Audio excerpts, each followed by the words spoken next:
വളരെ പെട്ടെന്ന് മൊബൈൽ ഫോണുകളിൽ തന്നെ നമ്മുടെ ഏതെങ്കിലും ആപ്പ് സ്റ്റോറിൽ നിന്നോ പ്ലേ സ്റ്റോറിൽ നിന്നോ ഡൗൺലോഡ് ചെയ്യാവുന്ന ഒരു ആപ്പ് ഡൗൺലോഡ് ചെയ്യും. ആ ആപ്പ് നമുക്ക് തരുന്ന സർവീസ് ഒരു ഇൻസ്റ്റൻറ്റ് ലോൺ എന്നുള്ള നിലയിലാണ് ഈ ലോൺ ആപ്പുകൾ പ്രവർത്തിക്കുന്നത്. ആ ഇൻസ്റ്റൻറ്റ് ലോണുകൾ 2 തരത്തിൽ ഉള്ള ഇത്തരത്തിലുള്ള ആപ്ലിക്കേഷനുകളുണ്ട്.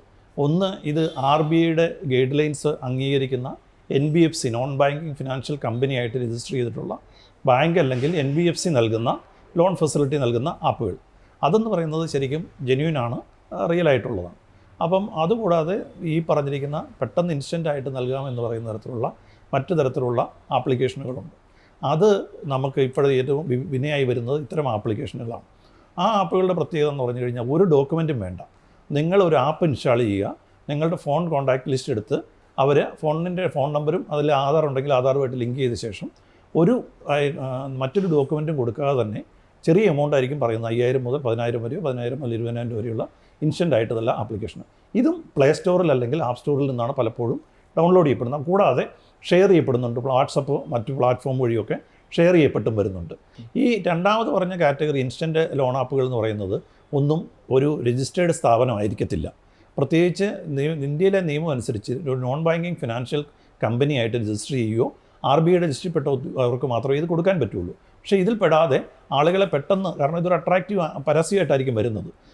പെട്ടെന്ന് ഒരാൾക്ക് ചെറിയൊരു ആവശ്യമുണ്ട്, അപ്പോഴാണ് പറയുന്നത് ഇൻസ്റ്റൻറ്റ് ലോൺ ആപ്പ് നിങ്ങൾക്ക് ഒരു ഡോക്യുമെൻറ്റും വേണ്ട. പഠിക്കുന്ന വിദ്യാർത്ഥികൾ, യാത്ര ചെയ്യുന്നവർ, തൊഴിൽ അന്വേഷിച്ച് നടക്കുന്നവർ, വീട്ടമ്മമാർ, ഇവരൊക്കെയാണ് പലപ്പോഴും ഇത്തരത്തിൽ ചെന്ന് വിടുന്നത്.